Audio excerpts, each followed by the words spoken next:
Welcome class 12. Today's topic is letter on renewal of deposit. In there we will see what is the deposit and what are the renewal of deposit and how the company secretary write the letter to the depositor in regard of the renewal of deposit. Okay. Deposit means what? When company want the extra fund, for that the company issue the advertisement into the public, or we can say the offer letter into the public for investment of their fund into the public.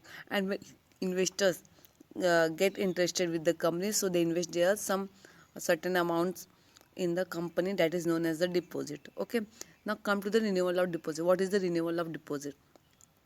Renewal of deposit means the process on which the investor want to continue their deposit. वो process जहाँ पे investor अपने deposit को continue करना चाहते हैं after completing there deposit period. उनका deposit period जब कंप्लीट हो जाता है उसके बाद भी उन्हें ऐसा लगता है कि नहीं, हम अपने फंड को और कंपनी में और टाइम के लिए हम क्या करना चाहते हैं, इन्वेस्ट करना चाहते हैं. So that process is known as the renewal of deposit. Okay, now let's see what is written there. The process whereby the deposit holder continue with the deposit for an additional time period means वो process जहाँ पे deposit holder continue करना चाहता है अपने deposit को for the additional period, मतलब और एक्स्ट्रा टाइम के लिए वो क्या करना चाहता है, कंटिन्यू करना चाहता है अपने डिपॉजिट को. कब? After the completion of the initial time period. मतलब उसने जितने टाइम के लिए कंपनी में फंड डिपॉजिट किया था वो पीरियड कंप्लीट होने के बाद वो अपना इन्वेस्टमेंट को, अपने डिपॉजिट को कंपनी में और एक्स्ट्रा एडिशनल पीरियड के लिए इन्वेस्ट करना चाहता है. That is known as the renewal of deposit. Now see the next paragraph. The additional period can be similar or different from the original time period. जो additional period के लिए वो deposit करना चाहता है वो सिमिलर भी हो सकता है इनिशियल पीरियड के, जो भी इनिशियल टाइम पीरियड था, मतलब जो उसका पहले का टाइम तो था, जितने टाइम के लिए उसने डिपॉजिट किया था, ओके, उस टाइम के लिए, ठीक है, उतने के लिए भी हो सकता है या फिर वो चेंज भी हो सकता है वो पीरियड. सपोज उसने पहली बार जब डिपॉजिट किया था फंड तो 1 साल के लिए था, ओके, तो जब वो नेक्स्ट टाइम कंटिन्यू कर रहा है अपने डिपॉजिट को तो हो सकता है वो उससे ज़्यादा के लिए 1.5 ईयर्स के लिए हो, या फिर उससे कम के लिए भी हो सकता है, 6 मंथ के लिए हो या फिर 8 मंथ के लिए हो. ओके, उससे कम पीरियड के लिए भी हो सकता है, उससे ज़्यादा पीरियड के लिए, मतलब या फिर उतना भी हो सकता है. 1 साल के लिए किया था तो 1 साल के लिए ही वो अगेन डिपॉजिट कर रहा है, कंटिन्यू कर रहा है अपने डिपॉजिट को. तो इट मे बी चेंज हो सकता है, या इट कैन बी सिमिलर और it can be change. Same भी हो सकता है, डिफरेंट भी हो सकता है. Okay, the printed application form of renewal of deposit are to be sent to all depositors at least 1 month before the maturity date. When company क्या करेगी, company send the renewal of deposit application form. Company एक application form क्या करेगी, send करेंगी all the depositor जिसकी भी maturity date बहुत करीब में होगी या फिर क्लोज होगी. जो भी डिपॉजिटर होंगे उनकी अगर मैच्योरिटी डेट क्लोज में होगी तो 1 मंथ बिफोर मीन्स उनकी डिपॉजिट जो अमाउंट होएगी उसका जो एक्सपायरी पीरियड होगा उसके 1 मंथ बिफोर, मैच्योरिटी डेट के 1 मंथ बिफोर कंपनी क्या करेगी, एवरी डिपॉजिटर को क्या करेगी, एप्लीकेशन फॉर्म अगेन सेंड करेगी for the renewal of deposit. Okay, the company send this letter of renewal if the depositor renew his deposit. Okay, company ये letter किसको भेजेगी, depositors को. The details about renewal of deposit are inform and renewal deposit received is enclose.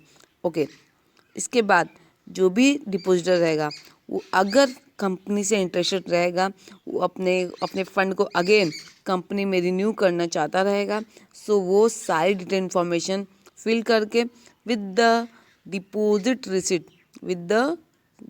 Receipt वो क्या करेगा, enclose करके देगा.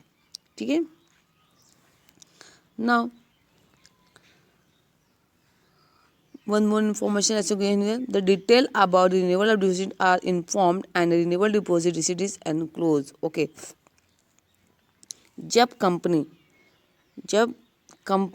को वो फॉर्म मिलेगा, एप्लीकेशन फॉर्म जो कंपनी एक्सेप्ट करेगी फ्रॉम द डिपॉजिट, मतलब कंपनी ने क्या किया, सेंड कर दी रिन्यूअल फॉर्म, एप्लीकेशन फॉर्म जो थे डिपॉजिट के लिए रिन्यू करने के लिए, वो एप्लीकेशन कंपनी ने क्या कर दिया, पब्लिक को, डिपॉजिटर्स को सेंड कर दिए.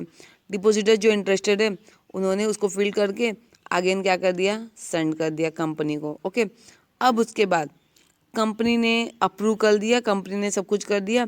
अब कंपनी उसको रिन्यू करने के बाद, अप्रूवल होने के बाद, कंपनी उसको रिन्यू करने के बाद न्यू डिपॉजिट रिसिट के साथ, जो रिन्यू किया उसने अमाउंट, जो भी डिपॉजिट था उसको जब कंपनी ने और एक्स्ट्रा पीरियड के लिए जब बढ़ा दिया, उसको रिन्यू किया, तो उसका जो डिपॉजिट रिसिट है वो क्या हो जाएगा, ऑटोमेटिकली चेंज हो जाएगा।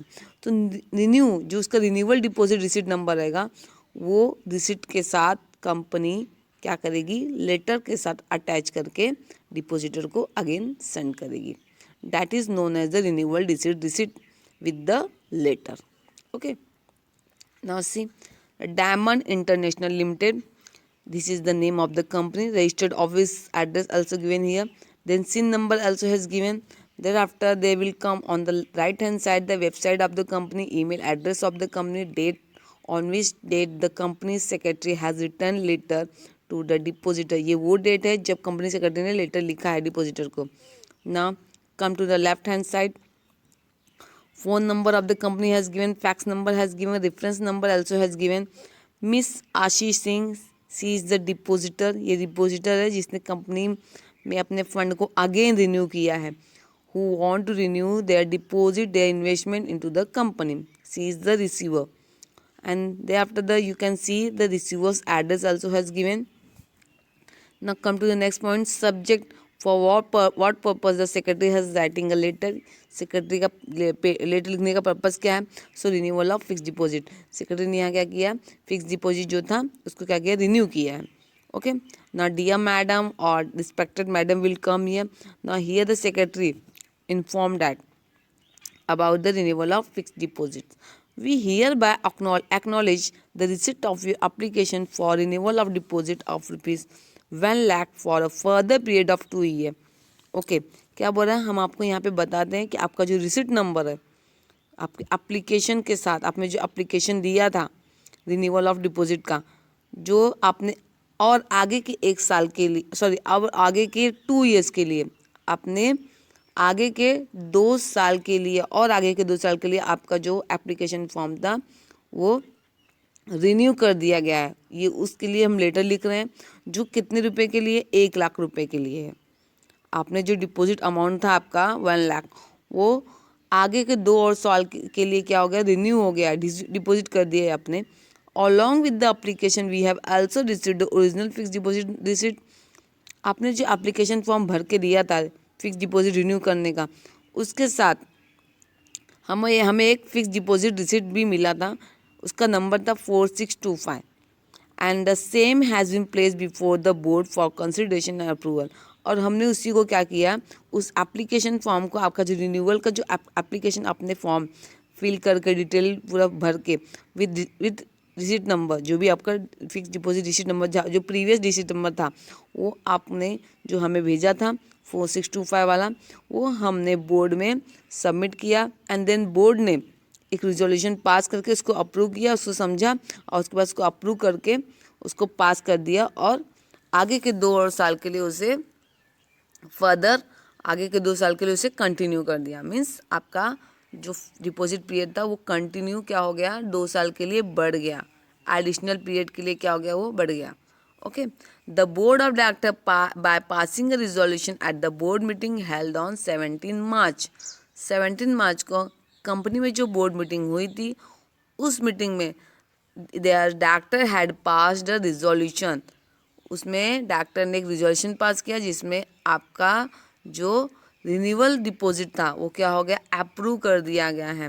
And has decided to renew the deposit for a further period of 2 year. और उसमें ये डिसाइड किया गया कि आपका जो डिपॉजिट अमाउंट है इट विल बी रिन्यू, और रिन्यू होगा for the further period of 2 years. आगे के 2 साल के लिए क्या होगा, रिन्यू हो जाएगा on the same term and condition, same terms और कंडीशन पे, जो भी रूल्स रेगुलेशन, उसी रूल्स और रेगुलेशन उसी पीरियड के लिए वही जो कंडीशन थी उसी पे क्या हो रहा है, आपका जो फिक्स डिपॉजिट था वो कंटिन्यू हो गया है for the 2 years. Okay, now आपका अभी न्यू डिपॉजिट रिसिट क्या हो गया है, number the deposit receipt number 5925 enclose along with this letter. Because आपने जो ओल्ड डिपॉजिट रिसिट था वो तो आपने हमें सबमिट कर दिया, जिसका नंबर था 4625। अभी आपका न्यू डिपॉजिट रिसीट नंबर कितना है 5925। ये हमने लेटर के साथ क्या कर दिया है एनक्लोज कर दिया है। Okay, now thanking you. Now right hand side your faithfully for Diamond International Limited. Okay, thereafter the sign Miss Kavya Ambani, she is the company secretary. Now what enclose with the letter, letter के साथ क्या enclose किया है fix deposit receipt number 5925। Means deposit receipt जो था, जो renewal fix deposit receipt है वो उन्होंने क्या किया अटैच करके दिया है which number 5925। Okay, so students ये था हमारा रिन्यूअल और डिपॉजिट लेटर। ओके, आज के लिए इतना ही, ठीक है।